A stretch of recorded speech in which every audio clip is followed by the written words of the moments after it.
Good evening, everyone. My name's Amy McDonald. I'm the director of this joint, and thank you all for coming. Now I need my fashionable, sustainable reading glasses. This week is Fashion Week in Boston. It's celebrating its 29th year. Check out their website, bostonfashionweek.com, to see everything that's happening.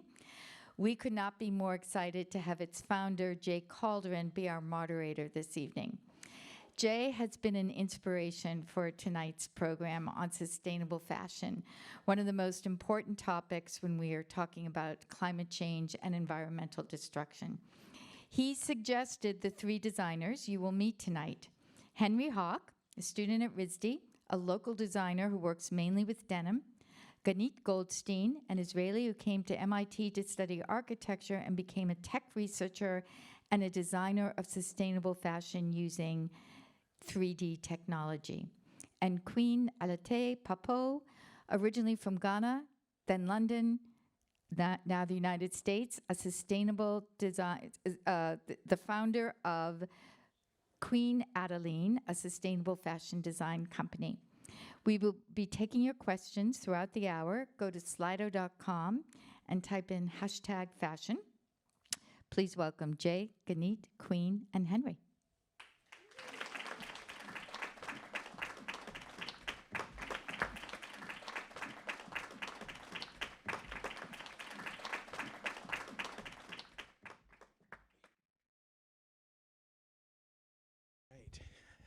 Welcome, everybody. It's so nice to see you. We're in the midst of Boston Fashion Week, so it's great to kind of open up fashion content to new audiences, so thank you for being here. Just a little reminder, again, if you have questions for the designers tonight, submit to Slido #fashion, and we're going to jump right into it. So one of the things that I think is will provide some insights into our designers rather than kind of reading off bios, I thought would really find out what the moments are, or those moments where you felt like sustainability is a direction for you. So was it something you experienced, something you learned? I thought that would be a nice way to introduce yourselves in terms of why this is important to you. Okay, so actually, do you want to start us off, Ganit? Yeah, of course. Hi, everyone. So I think for me, it's really sustainability. I can't really point what it is to me in fashion, but it's more combination of technology and crafts. So that's really leading all my things that I'm doing through technology, 3D printing, 3D scanning, and kind of making personalization. That is really a big feature of how I see sustainable fashion in the future, that you can design things specific to someone, either if it's craft or it's through new technologies. And is there a particular reason you think it's important, like for us to be thinking that way? Yeah, so I think the shift in many kind of things is turned to be much more personalized. So we are designing things, even newsletter now is very personalized. So I think shifting from mass manufacturing into more sustainable future is through this personalization and maybe soft and more low phase of production. Oh, very cool. And how about you, Queen? Sure. I think for me, it was a multifaceted touch point that led me to making sustainably. And I would start from my background. I'm originally from Ghana, bred and buttered, as we would say, from Ghana. And prior to me ever being into fashion or even bothering about making anything, I remember growing up in the city of Accra, where I am a native, and I lived all my life until I traveled. I saw the textile waste of discarded clothing from the Western world. I had to live with it because my home city, Accra, had a lagoon when we were growing up, and you could see it as a lagoon. Fast forward 20 years later, it was just filled with textile waste and other waste, but majorly clothing. I mean, it still didn't click to me until I traveled, lived some part of my life in England. Love came calling. I moved here to the States, and clothing, I'm sorry it's a winded answer, but and then clothing, I would always show up expressing myself in African print fabric. I'm just expressing myself because I needed to be who I was. And I found that segue into people liked my style and they wanted to have that. So I decided to make clothing. Fast forward, I got into design school, and I realized, wait a minute, fashion is a big problem. It is a problem. And until I went to school and I actually took the sustainability and fashion course at Mass Art, I didn't connect that landfill in Accra that kept me like very aggrieved, because that was my native city, to the waste that our fashion consumption has created. And once that clicked for me, it wasn't business as usual anymore.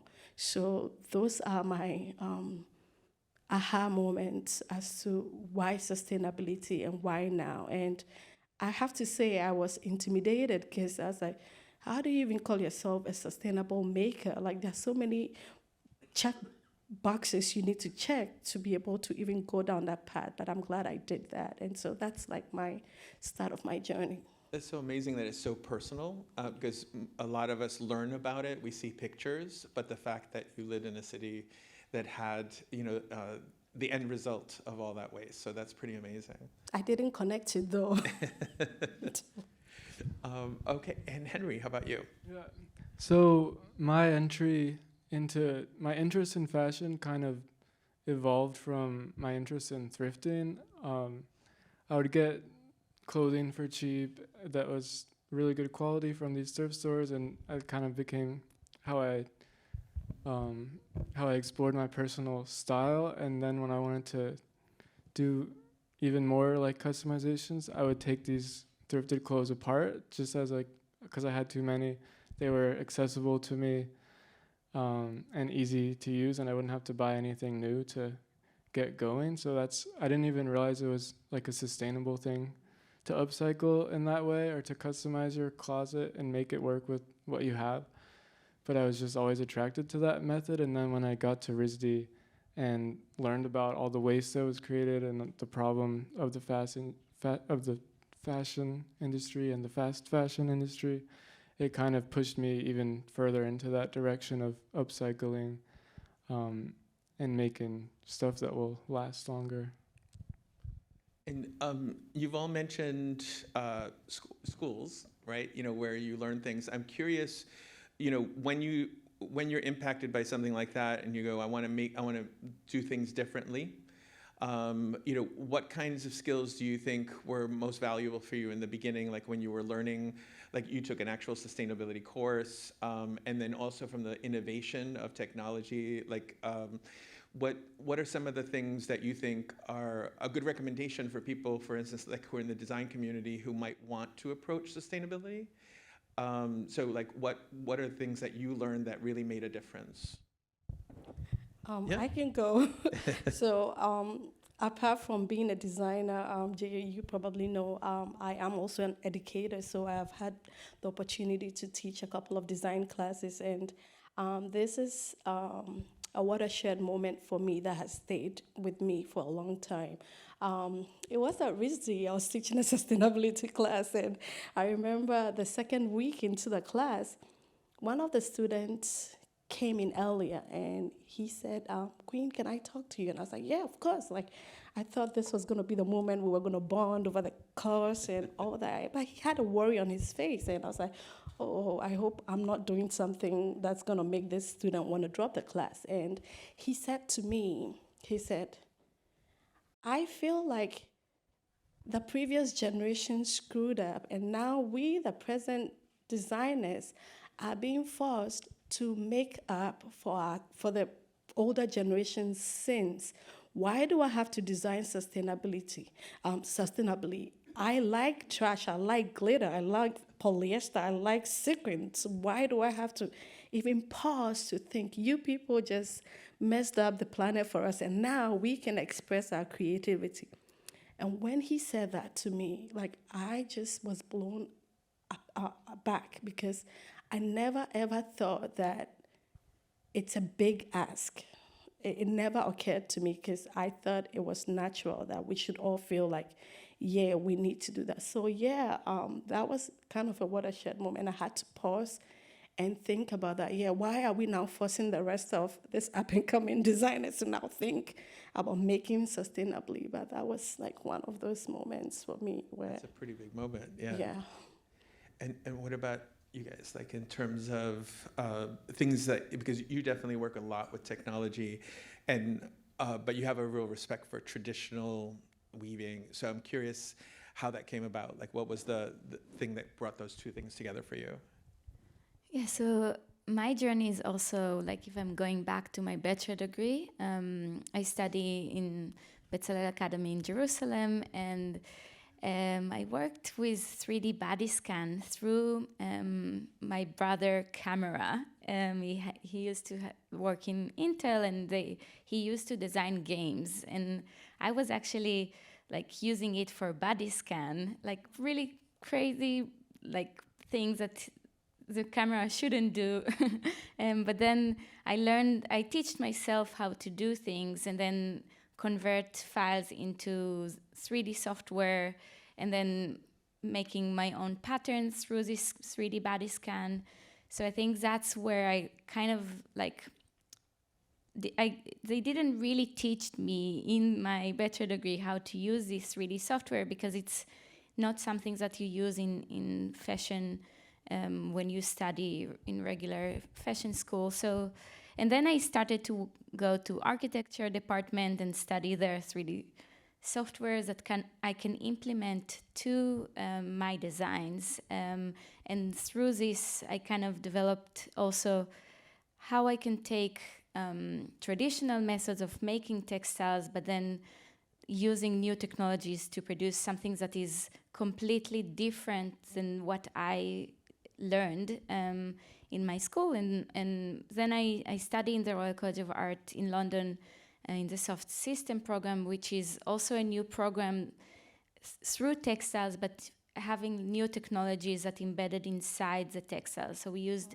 lots of conductive threads that are embedded in the textiles. We used biomaterials, and then kind of bringing from different fields different technologies that could help fashion to be more sustainable, but it's really not the direct path in the universities. And then I study here in MIT in the architecture department, and I still do fashion. So it's very, for me, it's kind of, I never find my own path in the fashion world and in the fashion classes, and I used to like borrow things from different departments into the fashion world. I think that's really inspiring because it's kind of breaking down sort of silos, you know, where everyone feels very separate.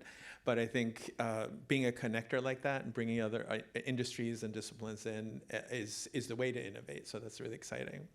And what about for you, Henry? Sorry, the question is... basically, like, you know, when you decided that this is the way to go, and when you talked about going to RISD, were there any particular things that just stood out to you that this is a good practice thing, and this is something I want to adopt, and other people should be doing this? Yeah, okay, so a few things come to mind. Repairing clothing, like learning, there's something that it's pretty easy, like entry level if you want to repair your jeans, called sashiko stitching. It's like a hand sewing where you sew basically a grid onto your pants. Learning that and seeing like how immaculate people can design those stitches and how beautiful things can become when they get worn in and get those. I was like, wow, why isn't everyone wearing the same pants every day forever and doing this? Because it's so cool to me.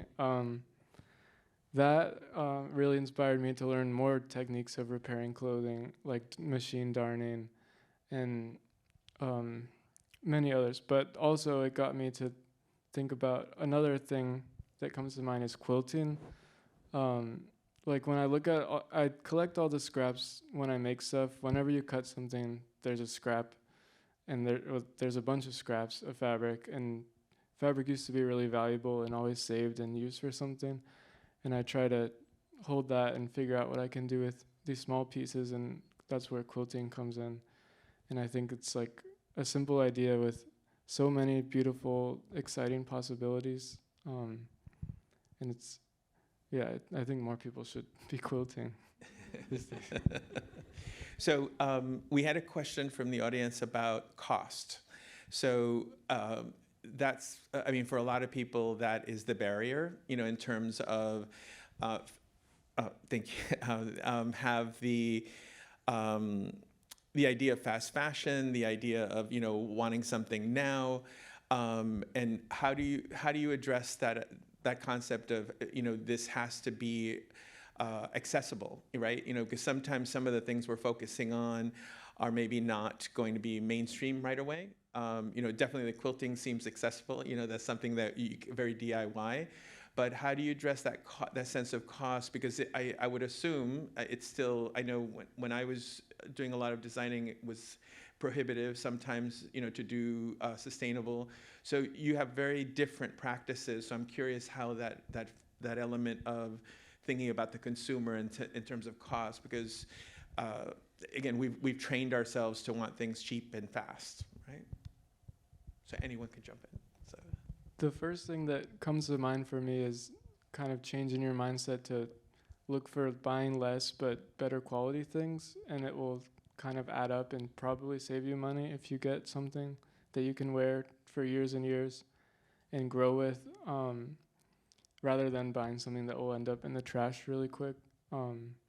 It's kind of like, it's a hard shift because we all like see something cheap that this looks nice, that fits well maybe, but it's made out of polyester and it's poorly sewn by some factory across the country. So it's like a challenging shift to make, but when you commit to like buying better things,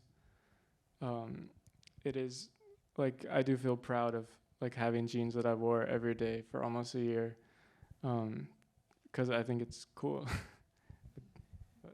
And tied to that question, how, since you're all the designers, right? How do you tie? How do you tie in? How do you motivate the people around you?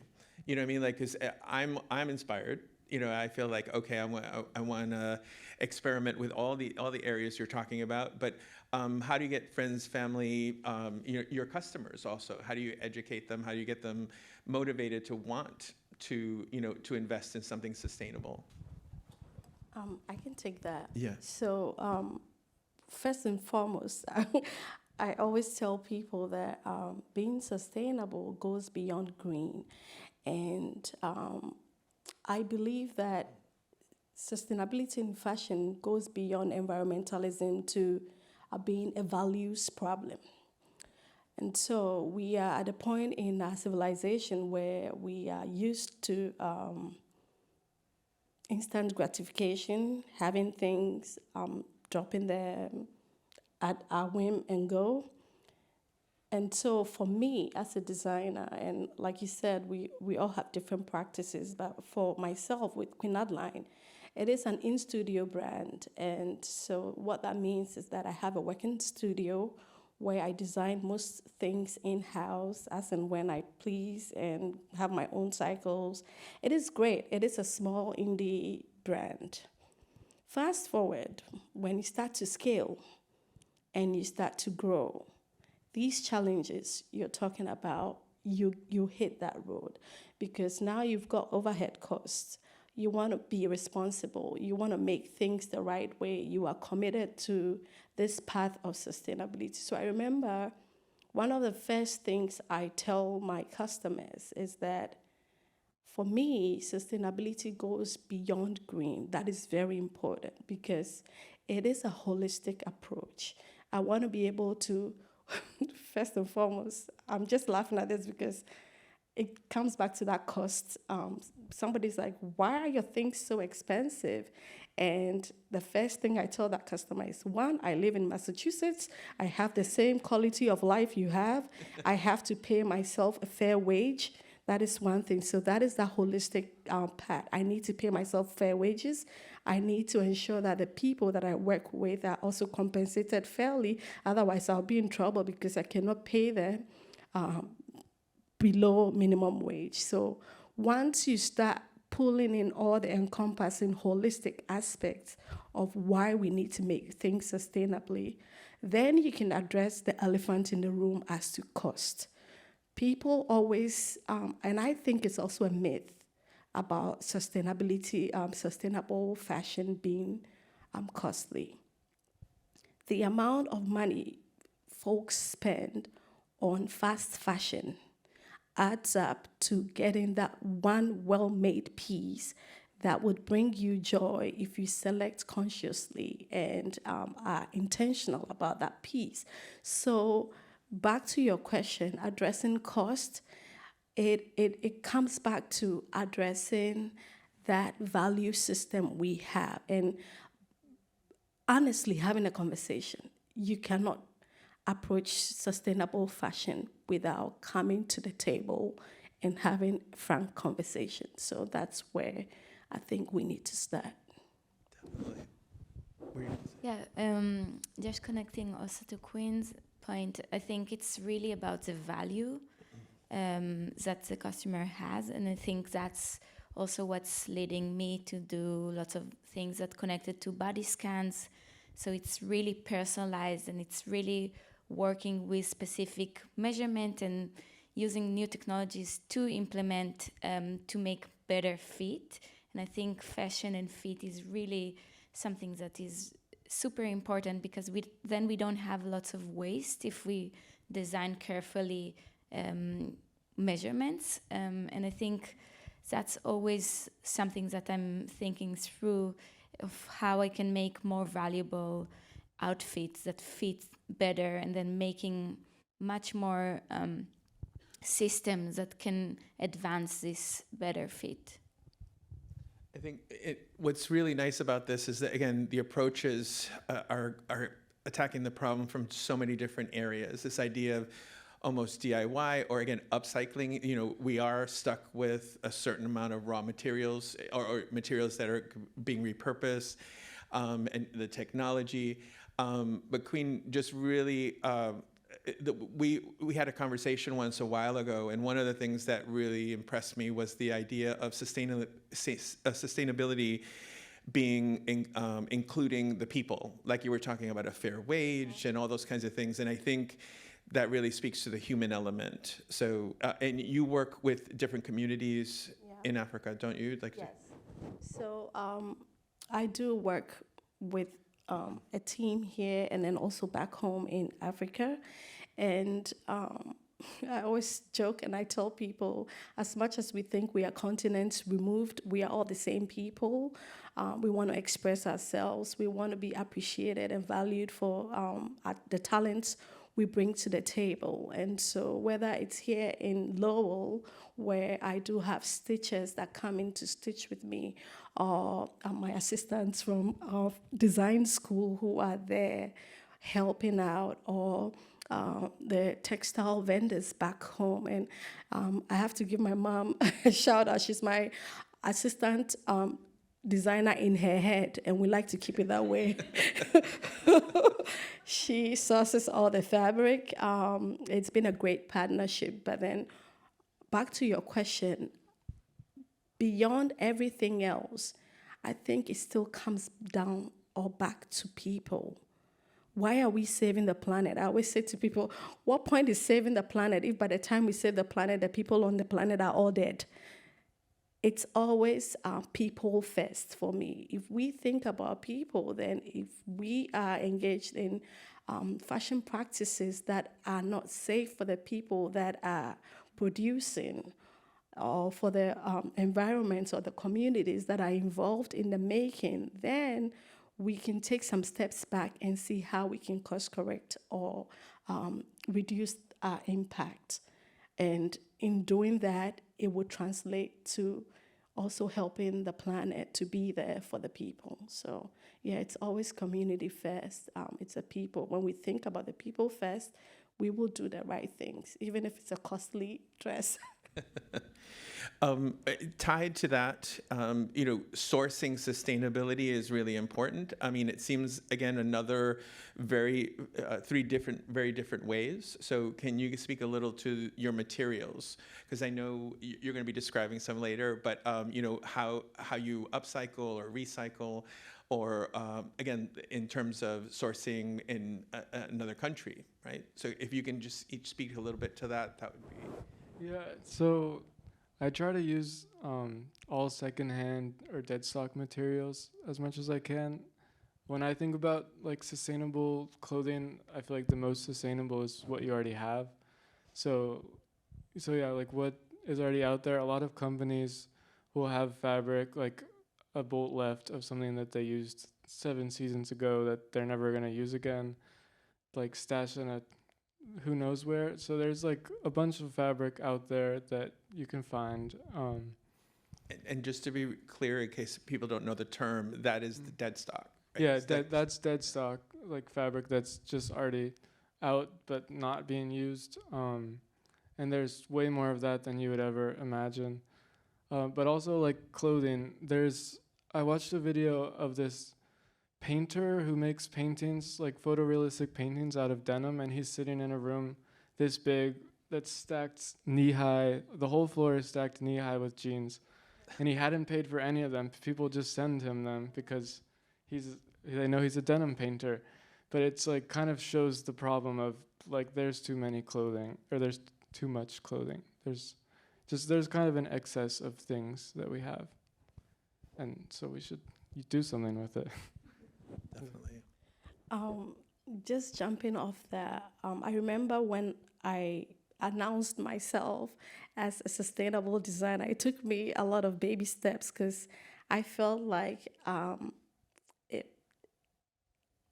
didn't deserve to use that term. I was careful to use that term because I knew there were a lot of boxes that needed to be checked.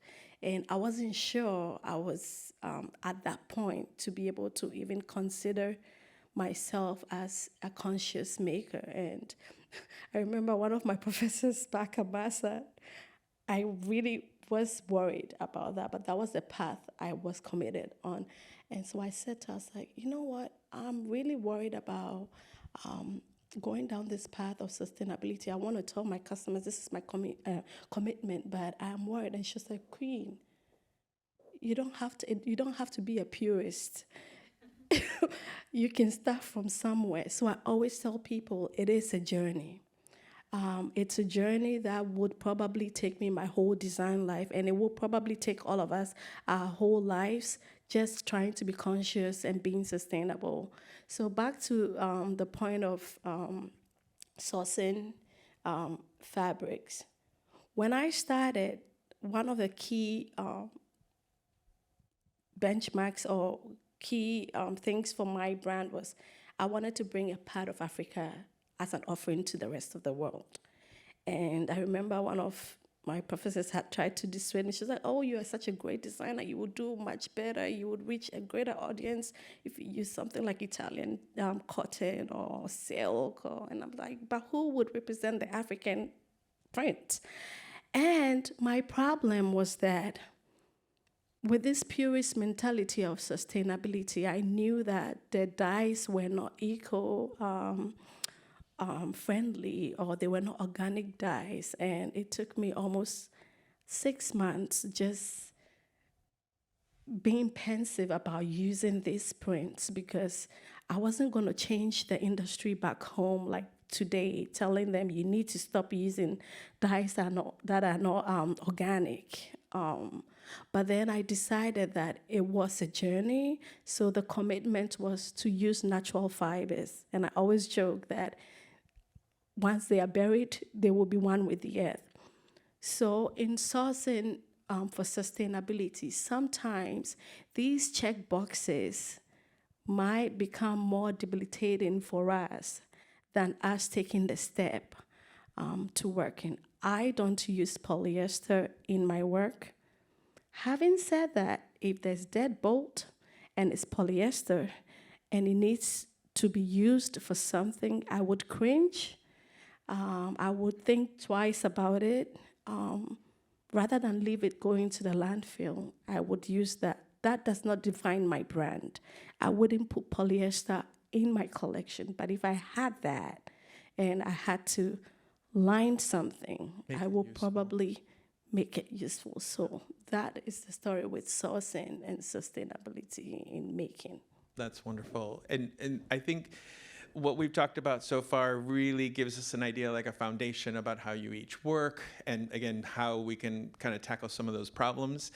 Now we're going to kind of treat you to some of their work by these incredible designers. So our first designer is going to be Henry Hawk. And we're going to have some models come out, and Henry's going to take us through. Sorry. Are we starting with the slides first? Did you want? Yeah, I think we're Oh, doing okay. the slides. Sorry about that. Sorry, guys. So if we can start off with the slides and you can take us through those, then we'll bring out your models. Okay. Okay. Okay, so this is a look that I did. All of this, everything was found at a thrift store. In this look, denim jacket. Oh, I can see it here. Yeah. The jacket is 2 or 3 jeans. The shirt is kind of a graphic exploration of what I could do with shirting. And then the pants you'll see better on a model that's wearing those today. Actually, we can do the next slide. So this is Argyle denim. This is kind of something that got me really excited about the idea of quilting. It's very inspired by like a knit sweater, but what could that look like in denim? And all the different shades of denim can, like the right and wrong side can be the contrast in the pattern, and every time I can make this again, but I can never make it the exact same with all the denim shades. It's always a new thing, which is really exciting to me. Yeah, I think there's something. Oh, I wrote it down on my Instagram post, but I think there's like 140 different pieces in this jacket or something. That's total. There's an exact number on Instagram. I don't know off the top of it. We can do the next slide. This was my first completed quilt. I've tried quilting a couple times, and like, it's a long process. It's a slow process, but it is very meditative, and it's a fun like puzzle. I see it as a puzzle.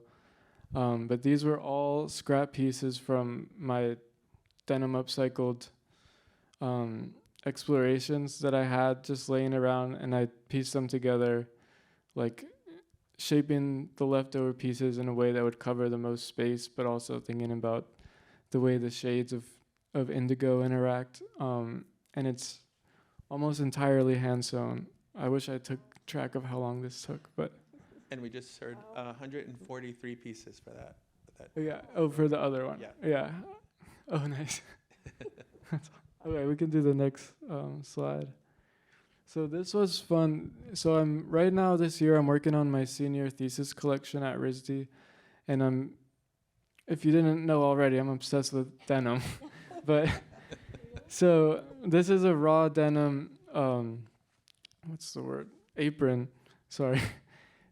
So raw denim, when it's untreated and you wear it, it'll lighten in just the areas that get creased and get brushed. So I wanted to make like a raw apron that would kind of show my experience of my senior thesis year.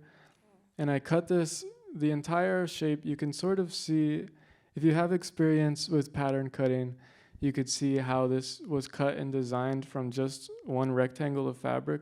So basically no fabric went in the trash when I made this. It was my first, it's called a zero waste pattern. I had been very curious about trying it for a long time, but it's intimidating because it's just very confusing to do patterns like this, but this was a really simple, kind of an accessible entryway to that for me that I want to explore more. We could do the next slide. So these are fun. These are refurbished jeans. It's kind of like So I collected these vintage denim and work pants from the thrift store. I patched the holes and restyled them. So if you see, it's a little hard to see on the TV maybe, but the pocket stitching is actually a screen print of people biking, and it's printed with a puffy ink to look like a stitch. And that was inspired by, I'm obsessed with the history of jeans, and during World War II, there was all these restrictions on what you could do for decorative pants. And so Levi's wasn't allowed to do their arcuate, their iconic back pocket stitching. So they actually painted the stitch for a couple years there during World War II. And that story inspired me to try to have a printed stitch on these upcycled pants, which is fun. We can do the next slide. So I'm very detail oriented, and these are close-up shots of this is a hand-sewn buttonhole. That's something I learned. I've been working for a bespoke tailor and cutter for the past year, and I'm really attracted to these like handcrafts. It's very, like, if you felt this, it would feel different than any buttonhole you felt because it's a really thick waxed linen thread, and it's very sturdy, and it has this kind of handmade imperfect charm to it that I'm really attracted to. And it's not something that you would see on anything mass produced ever, because each buttonhole like this takes me 45 minutes to an hour to do. So it's a slow process. And then this one is done with the waistband and the fly shield. The buttonhole is hidden in between those elements, so you don't actually sew it, but it's just kind of a clever pattern making way to do it that I thought I would share. And I just want to say, as a teacher and having been in the industry this long, that buttonhole makes me so happy.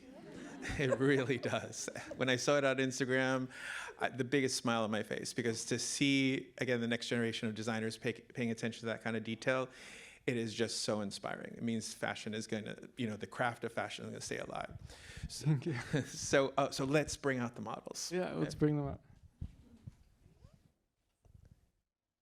I worry people wouldn't care about a buttonhole, so I'm thankful that that you do. You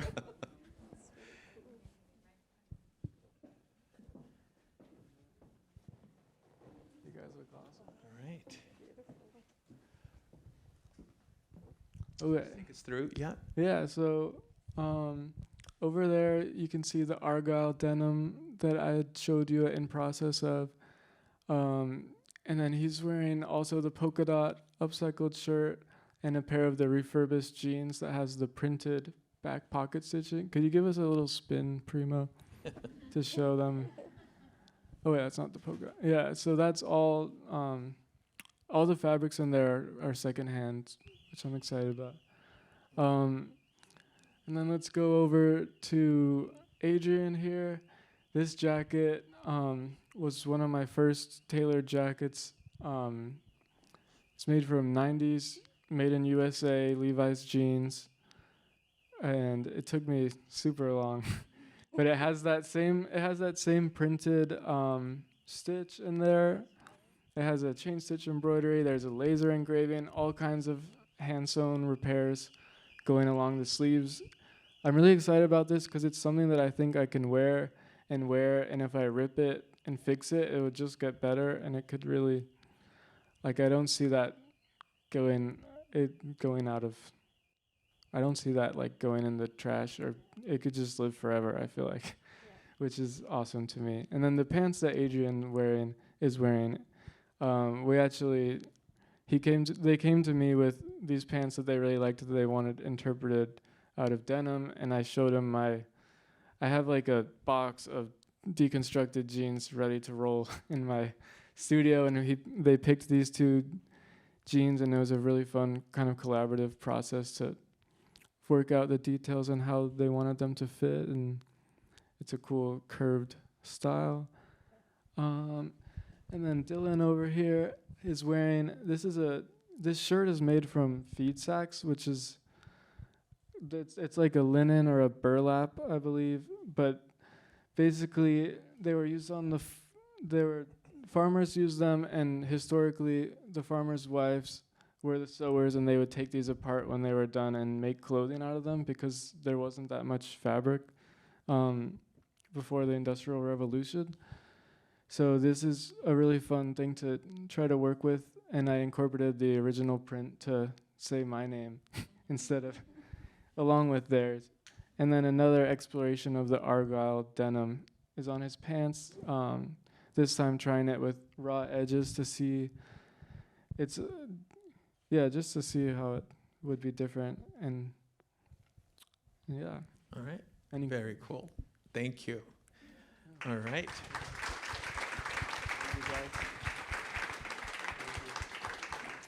All right. So the next designer we're going to be hearing from is Ganit, and we have some images to show you. Yeah, so I'm going to show a very different collections from the last probably 5 years. And this is a collection from 2018, part of the Redress Design Award competition. And we were 10 designers that worked on recycling and sustainable fashions that were chosen to present in Hong Kong Fashion Week. And I made this collection through shredding fabrics. So I took lots of waste fabrics, shredded and stitched them together to kind of have to make a new fabrics out of the waste, but also have a very unique texture to them.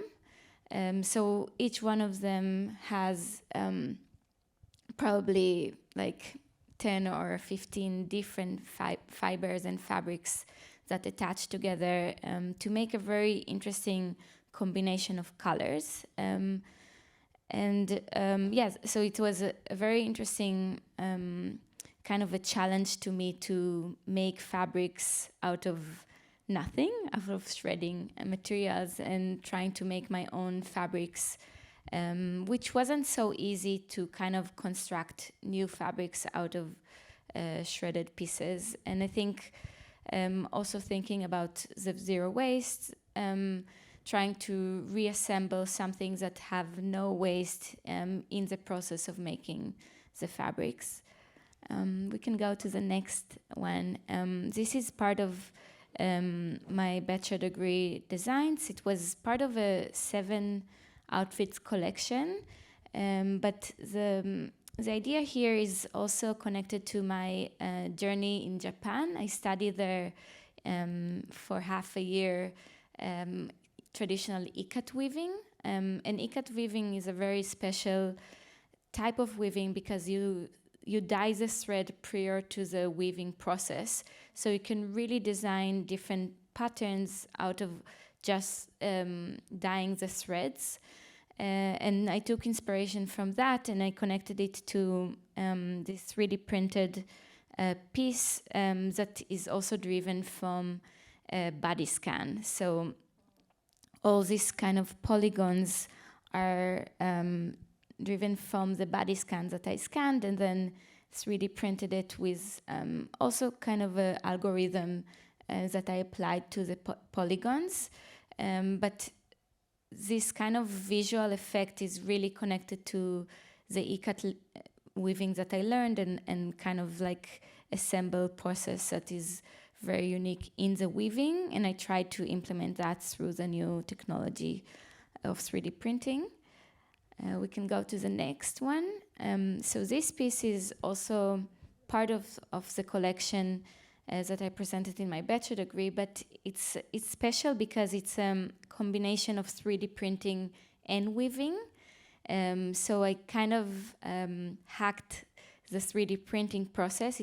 I worked with a large-scale 3D printer, and then I made my own thread, my own dyes of the threads, and then I designed half of the jacket in the computer, and then I inserted the weaving, the threads, and then assemble it again with a 3D printer. So it's all made with 7 pieces that I also assembled by hand. And this piece is really representing how I see kind of the future of craft and technology, that as a designer you are controlling in both the handcrafting idea but also the technology, and it's almost weaving with the machine, or the person is weaving with the machine. So it was really special and very, very complex process that I worked on. This was in 2018. We can go to the next one. So this one is also special because it's made out of recycled fabric, so recycled bottles that turn into the bright blue fabric, but also the 3D printing on top is actually also made from recycled plastics. And the idea is to make something new out of really the entire process is recycled, but I worked on 3D body scans, and this process is also made to fit specific person, and it's all made, there is almost 40 pieces that assemble the process, the entire dress, but it's almost like a puzzle that I assemble. I kind of worked on a digital pattern and I assemble it afterwards by sewing, but each piece is really constructing the human body back to reality. So I think that's also something that I really enjoy to do, like working both digitally but then translate it into reality on a garment, but it's really fit to measure to specific body form. And we can go to the next. So this is it's a very complex collection that I worked in collaboration with Stratasys. Stratasys is a 3D printing company, and they produce very, very high detailed 3D printing, mainly for not for fashion, but for other things, for medical purposes or lots of other industries. But we collaborate on this fashion garment in collaboration. It was a grant, European grant called REFRIM that I took part in. This was in 2019. And it was a 9 months collaboration that we tried to implement new technologies with few companies in Europe. And this is made by 200 embroidery pieces that implemented inside the printing, the 3D printed process. And you can see that it's almost like a puzzle that assembled the entire jacket, but all the seams are, there is no seams inside the process. So everything is computational, designed to fit to build the entire jacket. And then the design of the embroidery is also, it made to fit to the specific color that is printed.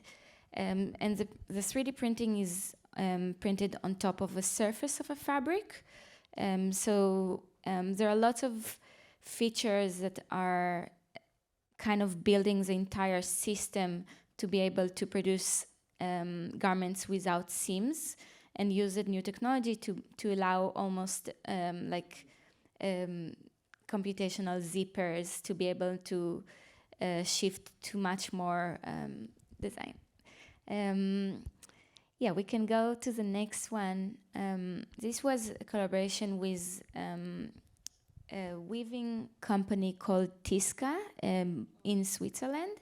This was in 2021, and we worked together on a collection of fabrics that we implement in the jacquard loom new fibers, and it was a collection of many types of fibers that had different functions. One of them was shrinking yarn, so also embedding yarns that can shrink and with heat can change the shape of the garment. also to make something that is more fitted to specific person, but also have new qualities that assembled inside the weaving process. There are lots of fibers that are three-dimensional, so having them kind of after the production make us three-dimensional shapes. And we can go to the next one. This is also implementing a conductive thread part of the design. So also embedding new technologies. You can think about fabric as a new interface for the phone, for example. So this was really trying to push the boundaries of manufacturing new materials and new processes that are really from the beginning of fiber production to fabric to garment. And these were in the show on Saturday. Right. We were able to preview them here. And we have, I think, a short video. Yeah, so we have another slide, and then we have a short video of the manufacturing of the embroidery. So this is, yes, the next one will show the video, but this is also a collaboration with Sauer, also in a factory in Switzerland. Part of it, residencies that I participated, but also embedding conductive threads and glowing in the dark yarns inside the manufacturing of the fabric, which was also very new to the companies that I worked with, which is very interesting because the conductive threads, it's something that is not, it's not new, but applying it to the software and to the design is something that is not reached, that we didn't work before and they didn't work before. So the idea is really to translate and give into the fiber much more qualities of new, even like embedding software inside the fibers. And there is a short movie of how we produce this specific fabric.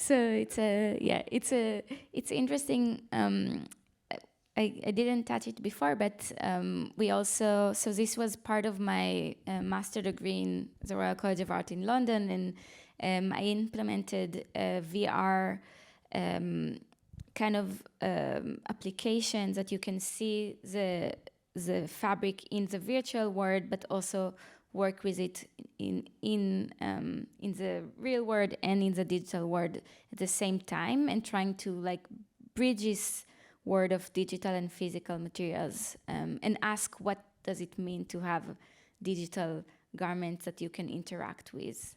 Okay. I think that deserves a round of applause. Excellent. And last but not least, we have Queen.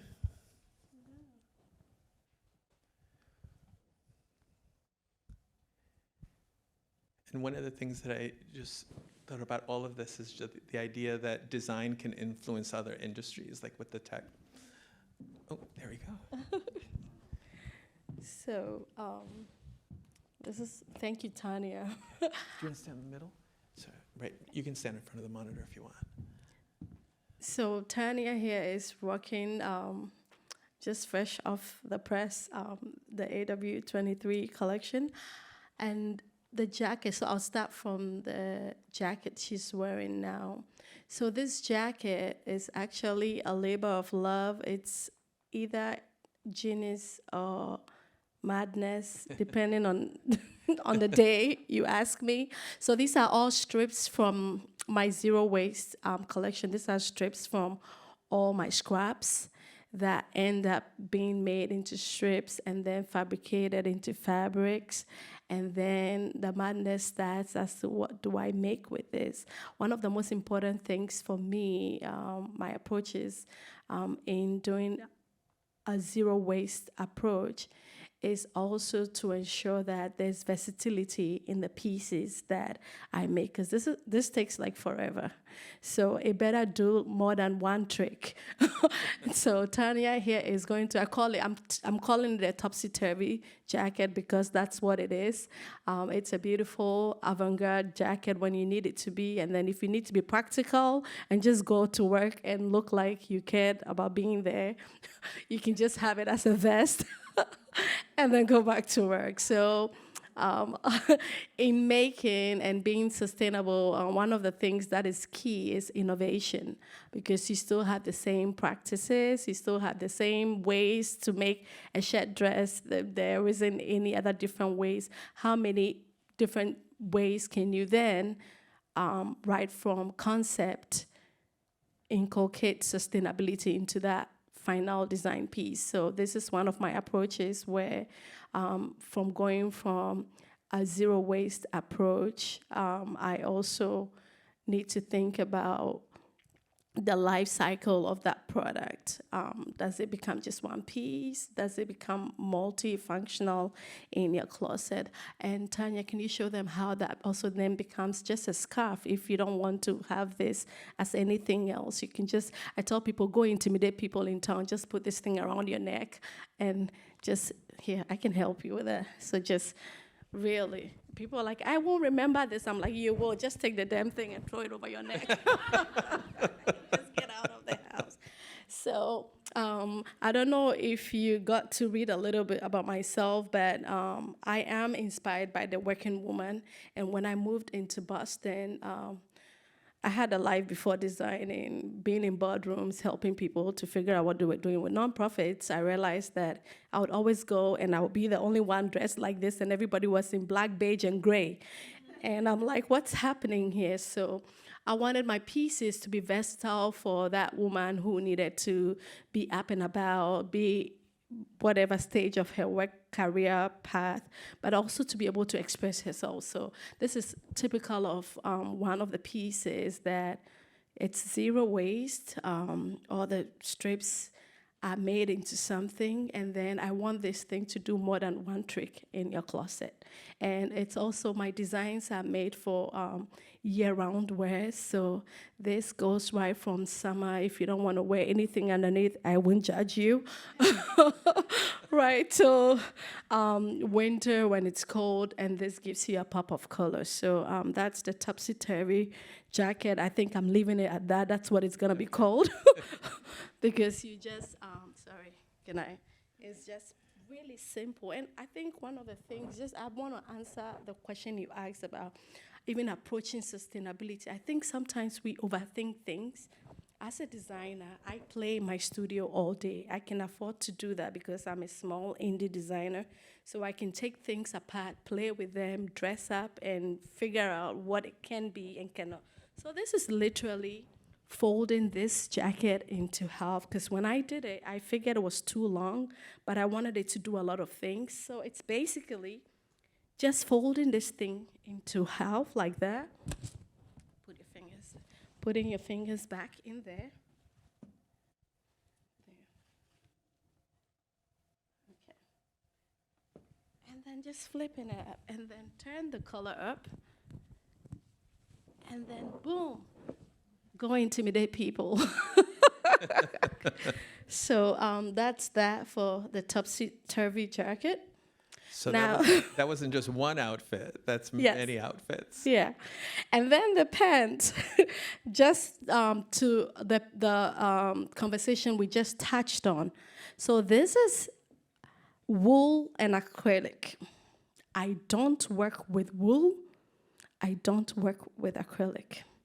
But the story behind this, I had a single mother who thought she was going to go into design and bought all these very expensive fabrics from Japan that cost her almost $20,000. And finally, this was becoming the problem in their house and their marriage because somebody needed to figure out what to do with these fabrics. And she was at the verge of just chucking them out. And so she said to me, she said, Queen, I know you don't use this kind of fabric, but I need to get these things out of my house. This thing is causing problems in my home. And do you know anybody that could take them? So she actually came to store it in my studio. And this thing was sat in my studio for almost a year. I kept calling her, please, do you want to come grab this? Here I was with about 40 yardage of this, and then in white as well. And I didn't want to touch it. So I don't want to touch anything that is not biodegradable.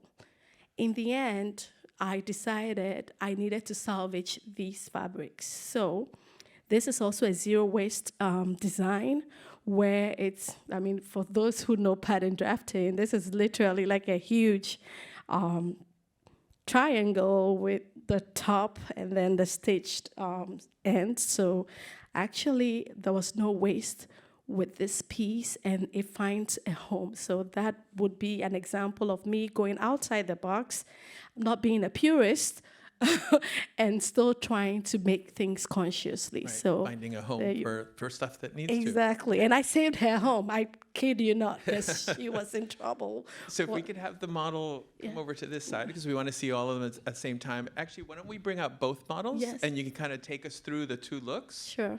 Because we were a little bit... Okay. Yeah. So here, Maya here is in 100% cotton skirt. The beautiful thing about this piece is still it is a zero waste design approach. This is 2 yardage. If anybody is familiar with African print fabrics, they normally come in 6 yardage rolls. And so in my approach, I try to commit to the yardage that I grab. So this is 2 yardage, and I decided I didn't want to cut anything off anywhere. So I was going to put everything into the skirt, and then the extra strip that I had, as you can see, this is coming from the woven fabric strips. I put the extra trim on there, and then voila, it is a scarf that you can just throw around. And they're zero waste, versatile. This can be a dress, it can be a skirt, it can be a poncho, it can be whatever you need it to be at whatever time. So thank you, Mayor. And then I have Alana here. I always want my woman to take over when she enters a room, so obviously she's right here. This is also a zero waste approach. This is 4 yardage of that 6 yardage I spoke about. So if 2 yardage is gonna be a skirt, then definitely that 4 yardage can be that. And so all the pieces end up being allotted and spoken for before I even put the scissors to that piece. And the beautiful thing about this piece is that, like I said again, it's 100% cotton. I still have scraps from the making from other pieces that would go on as trims. And this is also versatile, so it is a nice gown if you need it to be. It can also be just like that trench coat that you can put over anything and anything during the season and in the summer. If you just want to go naked under that, that's your business. You can still do that. But then versatility, zero waste, and year-round wear, timelessness is my foundation to being in this journey of sustainability. Thank you. Thank you. And then the scraps also make the head piece over there. So if you come to my studio, you will have scraps anywhere and everywhere. Thank you, ladies. Excellent. And such a variety of styles, too. Yeah. Like, you know, different body types, different, the accessories, all that kind of great stuff. Yeah. So this is wonderful. Well, I think we've really kind of covered a lot of ground. We've gotten some insights into the process and inspiration for all this, and then seeing the results, which were really, really wonderful. So I'd like to ask you all to help me in thanking our panelists, these incredible new designers.